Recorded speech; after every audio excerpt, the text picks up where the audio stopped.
You're sat at your first corporate event, clutching your coffee like a lifeline. The incessant buzz of conversation hovering around you makes your head feel like it's about to explode. You know networking is key to your career. You've seen it all over LinkedIn and you hear it from professionals and business people alike. But where do you start? How do you build connections when the idea feels so foreign? Today, we are joined by private equity and corporate finance professional, deal executive, and CASA at the Unicorn Factory, Tlhogi Dube.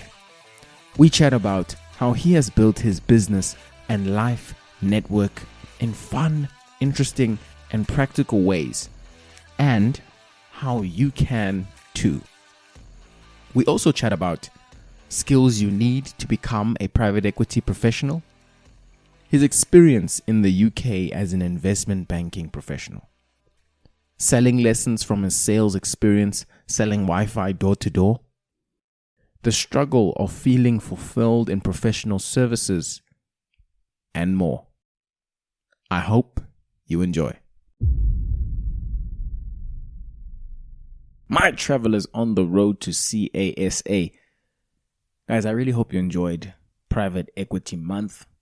I hope it was a great learning experience. I hope it inspired some of you to consider maybe venturing off into this private equity industry. If you haven't already, please check out Naira's interview, which was absolutely incredible. The last 3 episodes, just go check those out.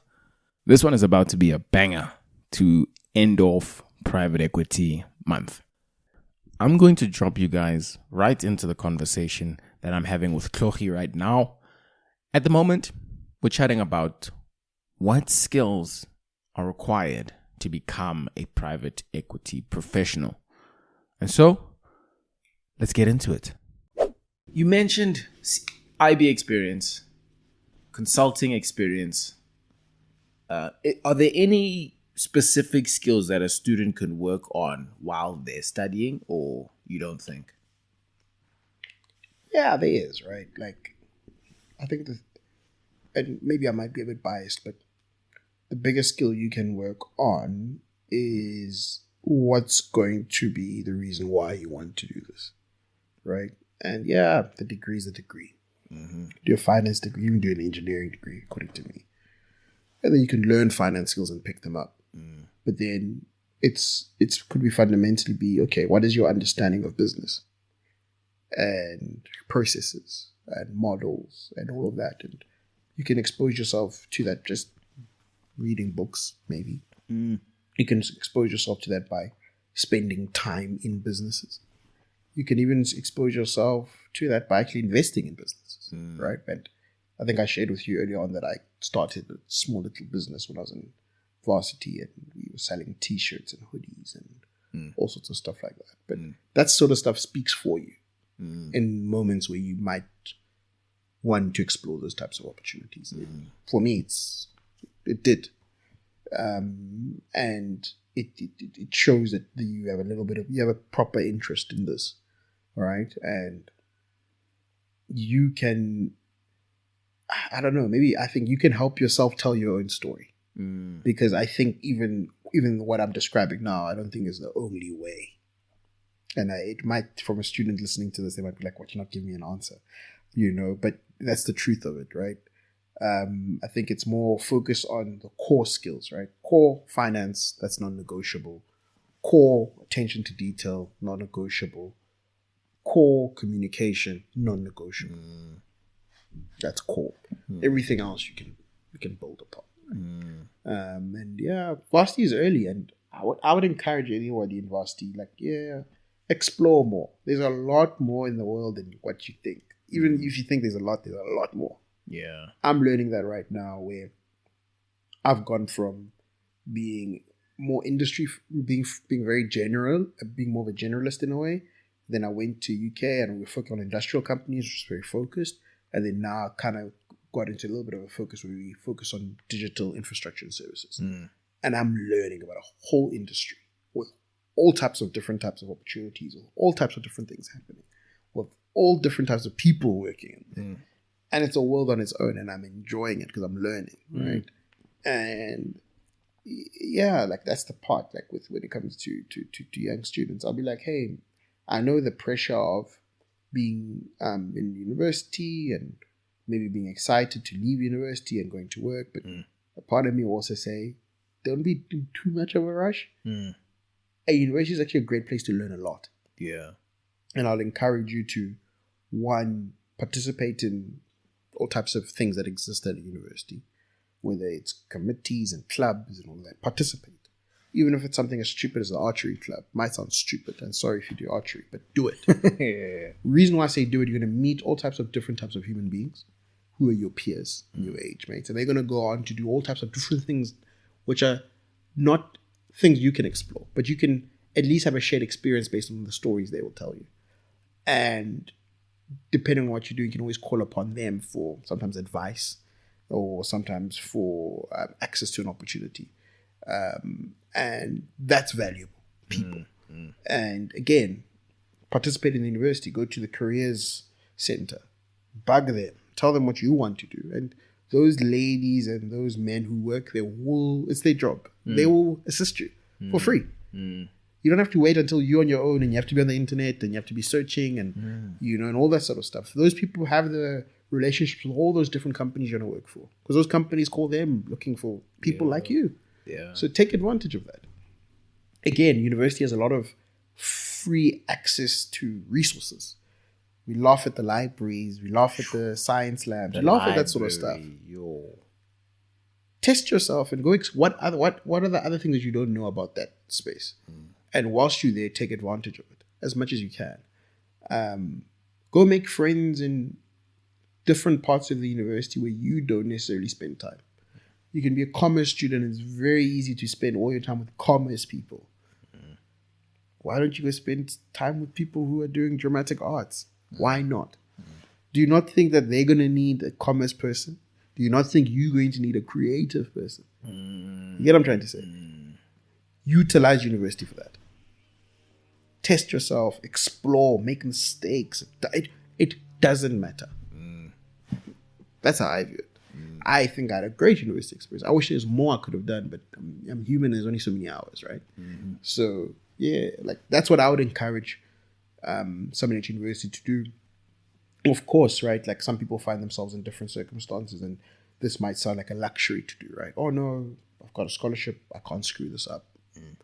I need to make sure that I get the best marks to keep the scholarship to stay in university so that I can change the situation I come from back home. And I understand that. But at the same time, I think don't cheat yourself at exploring something else. Like exploring doesn't necessarily mean spending all your time doing that. It just means that every now and then create time to go do something else. Because you have enough time to watch series. You have enough time to do this. You have enough time to do that. Yeah. So create time for that stuff too. And you'll see how later on in life, those things you might not make sense at the time, but may become useful. When you're with a particular audience and you can identify with that person of, oh no, you're an archery champion. I went for an archery class once. And how it's conversation. Yeah. It sounds funny, but I've found life to be like that a lot. Where I can sit there, not identify with somebody, have a little bit of a conversation, and we can find something to relate on. And I believe maybe in business, people a lot of the time want to do business with people that they like. Is it right? Is it wrong? Might be, but it is what it is, man. It is what it is, right? And yeah. I've done it time and time again in my professional career and also in my own personal stuff where I've been lucky enough to get into opportunities, not because maybe I even needed to be there, but somebody maybe took a liking for me. Like one of my mentors now, he's I wasn't call them mentors. I call them mentors maybe because they're older than me, but it's not the truth. He's my friend, right? But he's a great guy. He's a chairman of a listed mining company called Mkango Resources. It's listed on the AIM and on the Toronto Exchange, so it's more like small cap listing, right? And he's a long-time lawyer. Very interesting story. He's a teacher for 10 years of his life, and then he became a lawyer, and he did well doing that, and now he's doing this. And me and him used to catch up quite a lot when I was still living in London, where once a month we'd have a dinner. And we'd sit and I'll tell him about my life and what's going on, and he'll tell me about his life. Is he in the UK? Yeah, still in the UK now. Oh, okay. And he'll give me perspective just because of our age gap, right? Like, this is a man in his 60s. I'm in my 20s, right? Perspective. Yeah. Which I always appreciate. But it creates a friendship. But also, he vicariously also living through me. He's like, oh, what are you guys doing? You're doing this, you're doing that. But great person, right? But again, with him, what's been great is he's been able to introduce me to things which I would have never thought existed as opportunities, right? And he presented them to me at the time when I was looking for different roles and trying to do something different. I just didn't take them because I wasn't sure about them, and it makes sense now. But that's the point, right? Like, here's somebody who's deliberately introducing different things to me. And the funny thing is, think about it. He's a Canadian man who grew up in actually like parts of Newfoundland in Canada, like north. I bumped into him in the city of London and we became friends. I spoke to him yesterday. Like, that's... You just bumped into him, okay, but how did you relate? Oh, he spent some time in South Africa in the 90s. So again, he was a mining lawyer. He used to work for Royal Bank of Canada. So he advised all the big mining guys that you'd know today, Patrice, all of them. So that was the first thing. So he knew South Africa, so he relates on that. And then here's the funny thing. I actually don't like wine. He likes wine a lot. But I knew just enough about wine to tell him about what I would recommend for him. And then, we kicked it off that. Sure. And then I think I'm very much intentional with when it came, especially when I was in the UK. It was a big thing where I didn't have a network. I didn't have a lot of... I had friends who were my peers, but those are my friends, right? But I didn't have a work network to rely on. And I was very eager to bring more opportunities in terms of my role, right? That's even though I was later told to stop it, but anyway. But it's Sure. That's very interesting. Yeah, but it's something that was an innate desire to do, right? And I would put myself in different environments. I wouldn't complain and say, "Oh no, but I don't know anyone," right? I was like, "Okay, go online. There's a Chamber of Commerce event. I go to a Chamber of Commerce event and I sit and I listen. Oh no, I used UCT as an alumni stuff that they were doing in the UK. I'd attend all that stuff. I would go to Eventbrite events where like they're hosting a seminar on AI and whatever. Just went, right? I used my Saturday or half my Saturday to do that, and that was a way for me to build up new relationships. And I like it now because I can tap into different pockets of people very quickly. Some I know well, some I don't know really well, but I met once. But I'm able to tap into it and explore an idea or explore an opportunity or sometimes pass an opportunity to someone. Have nothing to do with it. I don't want nothing to do with it, but I know you want to do something. So bye and good luck. It's none of my business. But that's it. I just also wanted to also be helpful to others. Like genuinely helpful. And then what ends up happening vicariously, people call you for a lot of stuff. And sometimes it's like, no. Like I've got a friend who like probably sends me like a deck every week. And I have to tell him like, no. No. But at least he's always trying. That's interesting. You know, but that's kind of it. And it's still early for Pitch me. decks. Yeah, pitch decks of different things he's seeing. And but when I ask him questions, where are you finding this? Like then he doesn't can't answer properly. But that's the best. I have a bit of a problem with it. But yeah, like it's still very early, like to be quite honest with you. But I think that's where I kind of want to go. I want to take this little engine that I'm creating and add a little bit more to it and put a little bit more body to it, and hopefully it can become something useful in the future for others as well, not just for myself. I love the way you think about a network. A network is an engine. Yeah. It's an engine. It's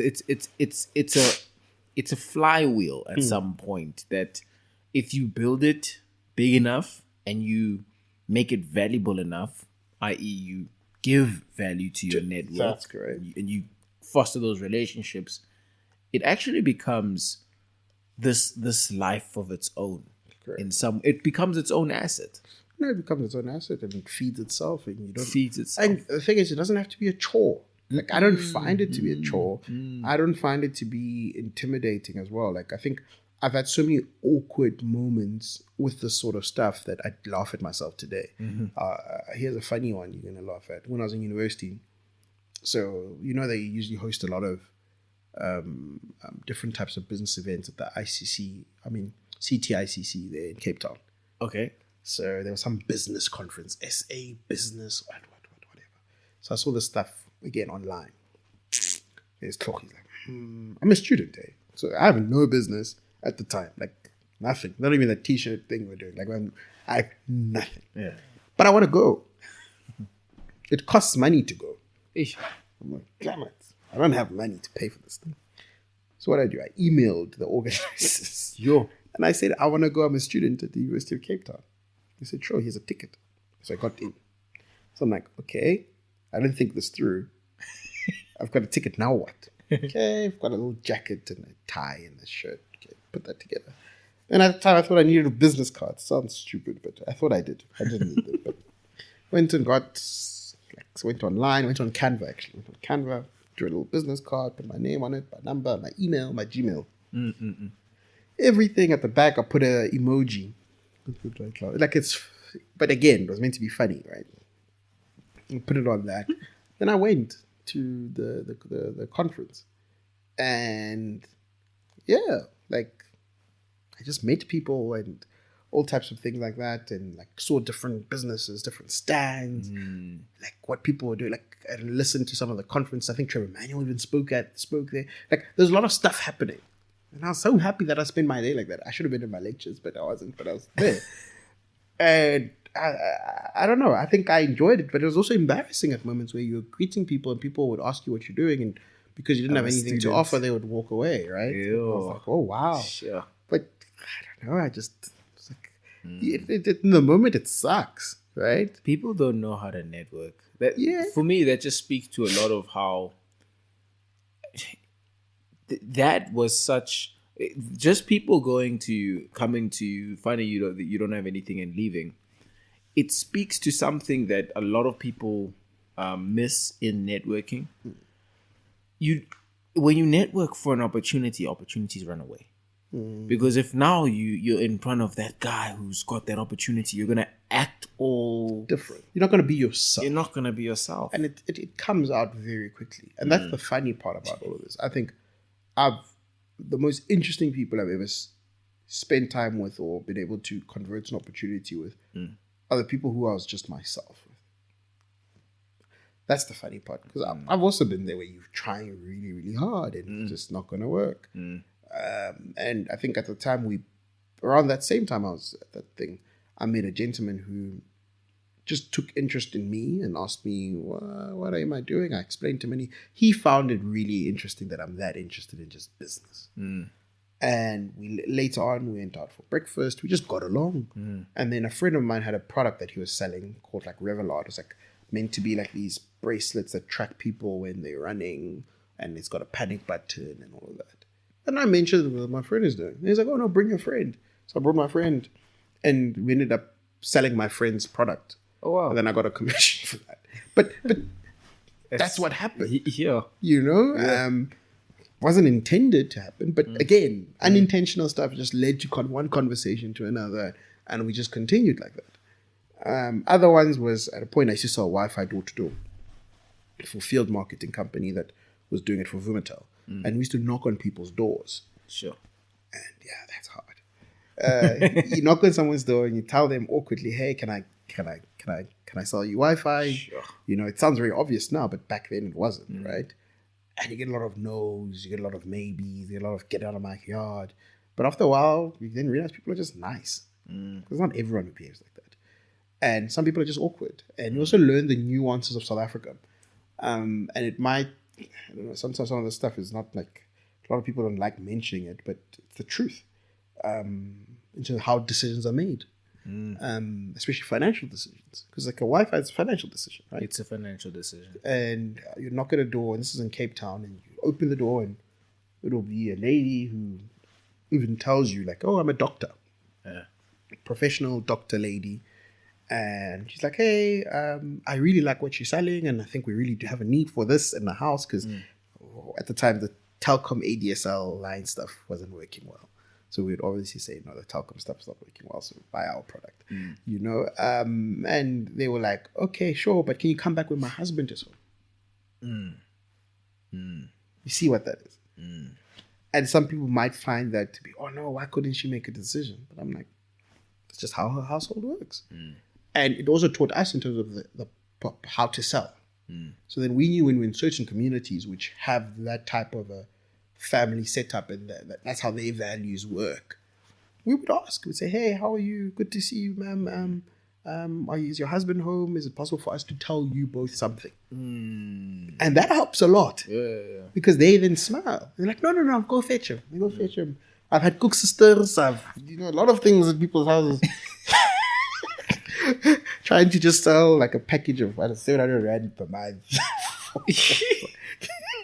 But yeah, we did it, and we then took it even further, and we organized other kids from the university to also come and sell, and we're making commission off them as well.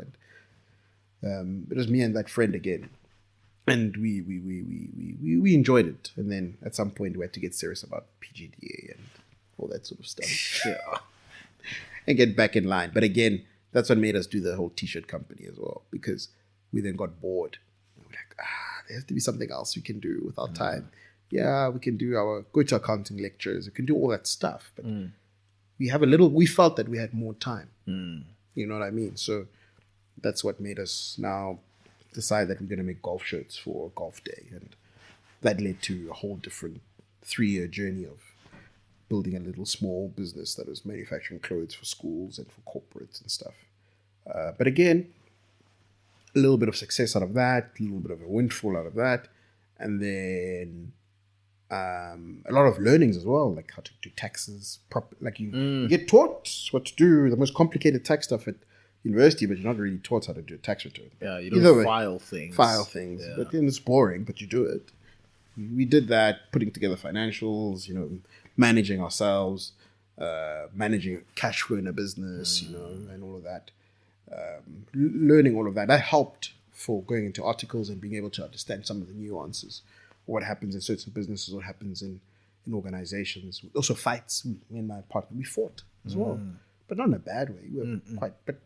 We had friction, disagreements. And being able to understand that disagreements are just part of life. A lot of people run away when there's a disagreement, or don't want to stand up for themselves, not for what they think, not for themselves really, more what they think at that point in time. It's okay if somebody else says you're wrong, and you must articulate yourself and express why you think you're right, and find a way to make it work. And if it doesn't work, and if it's such a bad thing, then you can decide how you walk away, right? But that it needs to get there.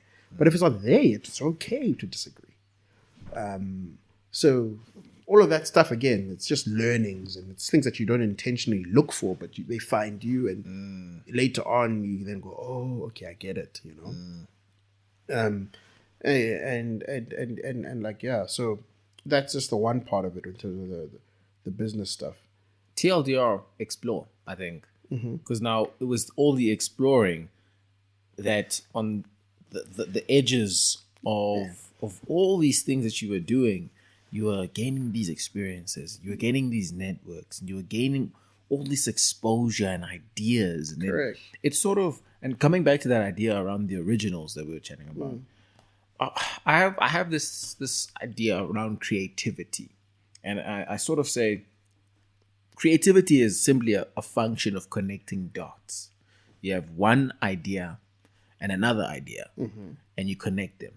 We think like creativity is this thing of creating something that's never been. But oftentimes it's literally just taking two things that may have been seemingly unrelated and connecting them in a, I guess, novel way. But it's like the idea of pioneering low cost, like having a low cost strategy, right? Yeah. To monopolize a market. That's not new. It's just in this specific market, it's never been done. And so that's creativity. It's connecting two ideas. There's also a little bit of, and I keep using the word serendipity. Yeah. I think there's a lot of that we don't want to acknowledge, right? I maybe personally feel that like all of us do get serendipity in our lives, right? We get lucky, but we create our luck. You create it by your hard work and your initiative and your this, and then sometimes you're just there at the right place at the right time. And it goes back to what you're saying about utilizing maybe a particular strategy or creating a particular product or whatever. Sometimes it's about timing, and timing, which is why when I said being original sometimes doesn't mean you guaranteed the windfall. Remember that statement I made earlier? And the reason why I made that is because a lot of people think that, oh no, because I'm original, that means if I create something new, I'm guaranteed X and Y. It doesn't work like that. No. Some of the most inventive people like didn't make any money out of it. Yeah. And because those two things I think are very different. Yeah. You see it a lot of the times with in the music industry, where people often say, why are artists broke and they're not making money off royalties and this and that, and they're being cheated. I think a bit different about it, because they are the creator in a certain extent, right? You're the one singing on the song. You're the one maybe mixing the music. But that's only one part of it, right? That's the product that you helped create. But distributing it is a whole different thing. Yeah. Protecting it in terms of the IP and legally and all that's a whole different thing. Marketing it is a whole different thing. And you can't say to me that those other different roles are also not important. And they're also not important. They're also not entitled to a windfall of what was created.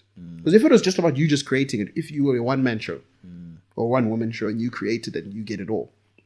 But a lot of them end up not getting a windfall out of it, mostly because maybe contracts, you don't have an understanding of contracts. You're excited about having the opportunity to sing and for other people to know about it, right? And that kind of creates that issue, right? And then also there's another nuance to it where it's expected that because you might have created something that was big 10 years ago, it means that you'll be perpetually wealthy for the rest of your life.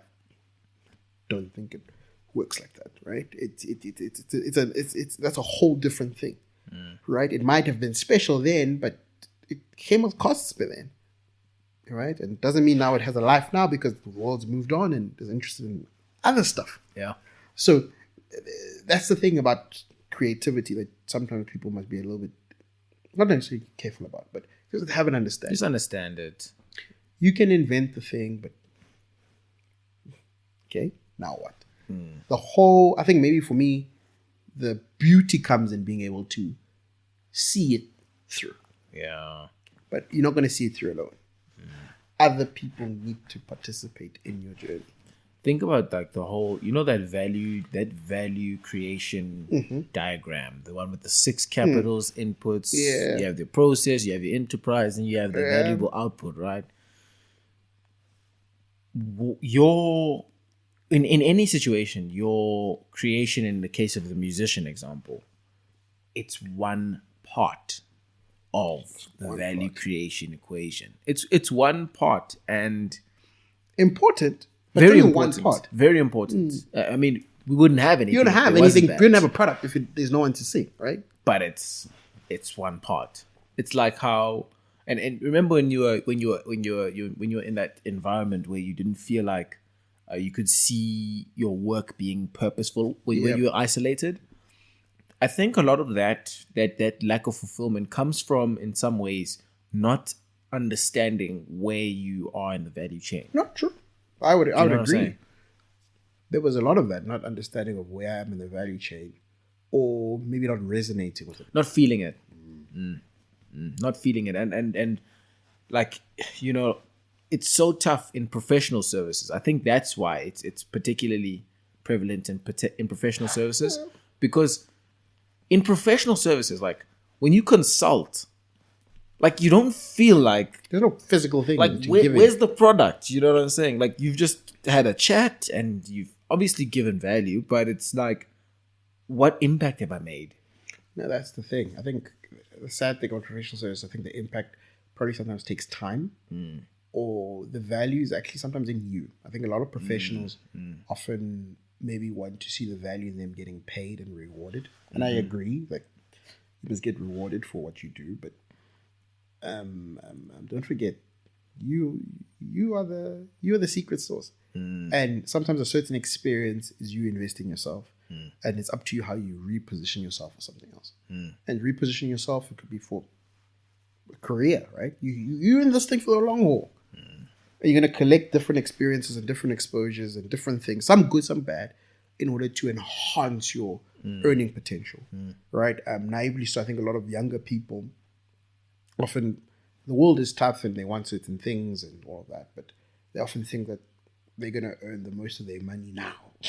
I find that funny. I find that really, really funny because I think maybe chatting to, I've been telling you about all the other people that I know, the older people and all of them, and I'm taking their advice seriously. A lot of them sometimes very honest and like, hey, I didn't see a proper windfall for my career until I was like 36, 37, 40. Some of them even say I was in my 50s. Yeah. But then you're like, but now it just happens. They're like, yeah, it happens. Yeah. And they have all of them have different reasons of it, right? But they literally saying it like quite honestly enough. And they say, hey, I make more money now in a year than I made my whole life. 20s, right? you know. And some of them are in business, some of them are not in business. Some of them are literally smack bang professionals who go in a suit or in whatever and they go to their job. So you then look at it that way and then you say, okay, then what do you want to do with your youth?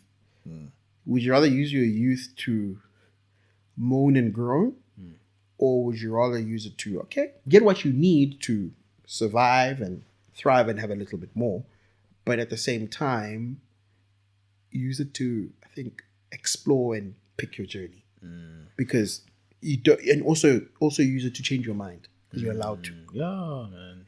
And as you get older as well, don't also be scared to change your mind then too.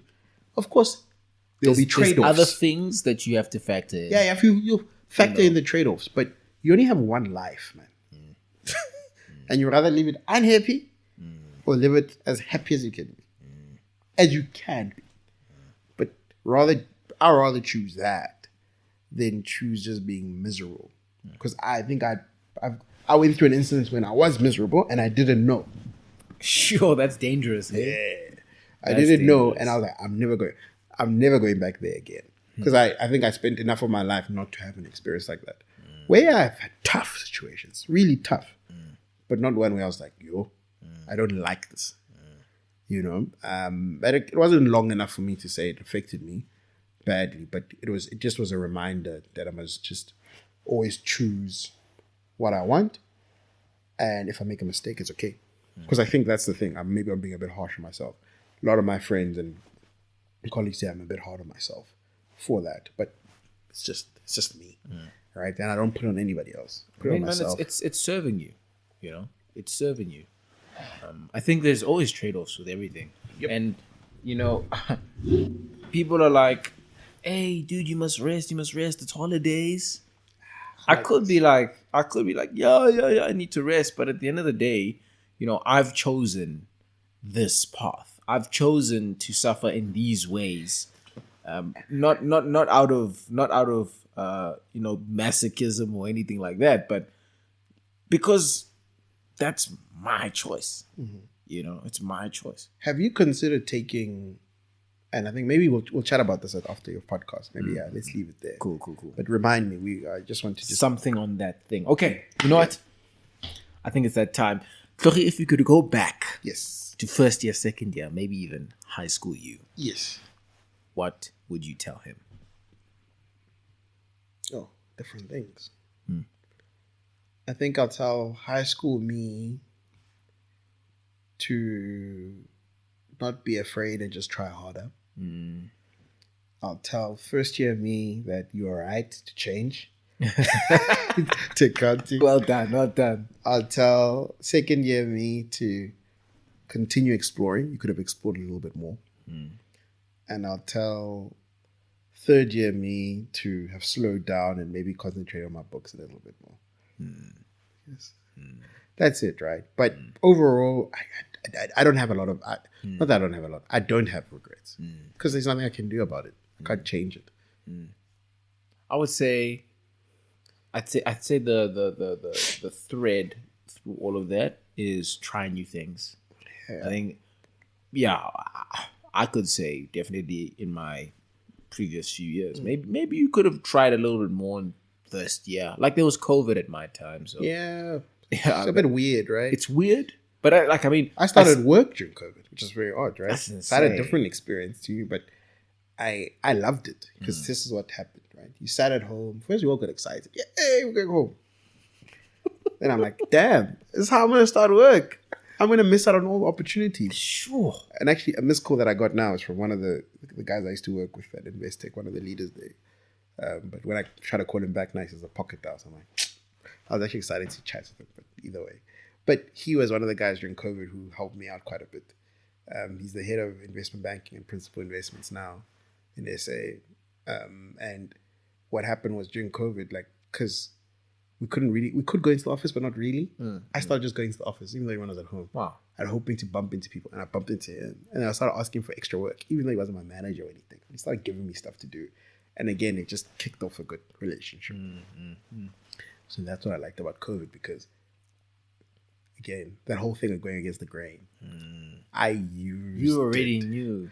Not that I knew. I got bored. I'm being honest. I got bored at home. And I was like, damn it.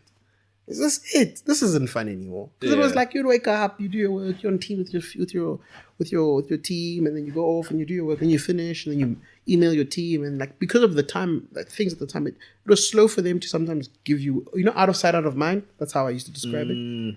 That's it. When you're next to people and you're working, it's easier for them to involve you and stuff. And then I just started going to the office, and for days there was no one. I'm being very honest. There was no one.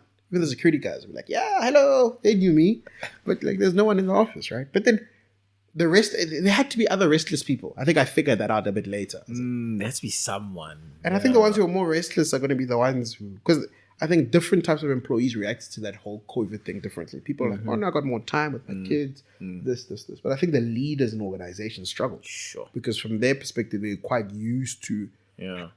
reporting to people, overseeing them, all of that. So they were the most restless. And those are the people I bumped into by myself. No one else did. And I, again, naively, so I don't know who they are. Remember, I'm new in the organization. So even him, I had no clue who he was. Started just chatting, yeah, whatever. Hey, can I help you with something? Because I'm bored. I'm actually bored. And I don't want to do my stuff because it's not my time. It's Investec's time. Yeah. Investec is paying me for this time. Yeah. Wise, very wise. Yeah. Because now you also give your energy to the space that obviously you're employed at, and that's why you have such great goodwill there, even after the fact. Even after. Because you gave yourself there. Gave myself. But I also wanted to divorce the two because when it is my time, Very wise, yeah. it's my time. If it rings, I am not That's a good mindset. Because I gave you my time. I gave it all, right? And yeah, the balancing of it is sometimes a bit difficult, but that is how I felt at the time. And I think also I'm lucky enough that my dad kind of shouted at me a bit, where he knows me and he knows his son. He knows I can get very busy grabbing other things, right? And he said to me, please, for these 3 years at Investec, can you please just focus on this job? I don't want to hear that you're now doing this business, or you're now doing this. And I love that he said that because it allowed me to focus. And I was going to do it, but maybe I just need somebody to repeat it. But he is right. He knew me. He's like, this one, you'll get a call here and then you're going to start participating. And then 3 months later, you're going to be calling me, asking me for advice on something. And then you're going to be like, hey, you now need some money or you need a loan, and then he's going to say no. And I don't care. I'll go somewhere else. You'll find. I'm okay with that. But at least I let you know, and I think that's the thing. And maybe before when I was in university, I think my dad was quite shocked by that little business that we started, me and my friend, because I think in the head he just thought we were just students and we go to school. And then he saw it and he sees me packing stuff and coming to the house, and we hired a bakkie once and we got a bakkie. Because like he was like, what's going on? What are these guys doing? So I think that's when he became a bit nervous because he's like, hey. He knows where you can go. he knows where I can go. But at the time, he's like, no, man, to finish the CA thing. Don't screw it up. And I was like, don't worry, I won't screw it up. But yeah. Explore, but don't explore too much. Explore, but don't explore. Don't burn yourself. Don't explore to the extent that your job suffers, your main hustle. Yeah. Not even your main hustle. It's more of your what you stand for. Because here's where people get it wrong. Mm-hmm. And again, so if you're an honest person, you stick to your word, and you do things on time, you do it to a particular quality. Don't let the other things that you're possibly doing affect that. Because that's what people make a mistake with that. Like they say, oh no, I'm doing all of these things.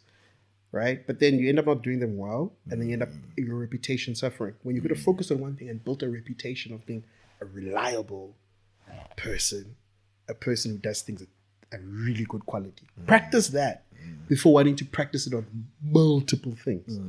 You don't need to do that. And when you do it on multiple things, sometimes you don't have to do it yourself. Again, that's a good one. Get a team, work with other people. And it's fine if it works and it doesn't work out sometimes. But that will allow you to be better off, right? And then in terms of making decisions, like I know people who've made decisions of starting working in an organization and starting another business and then it going on to become something. But sometimes, you're actually allowed to do both. As long as one doesn't conflict with the other. And that's okay. You don't have to now do it because you want to become Elon Musk. Hey, just do it. And if it pays 3 bills, it's fine. It's okay. It's up to you, right? That's the thing. That's what I was saying the other day to you and saying entrepreneurship and all that. Anyone can be an entrepreneur. You don't always have to be the one building the tech thing or whatever.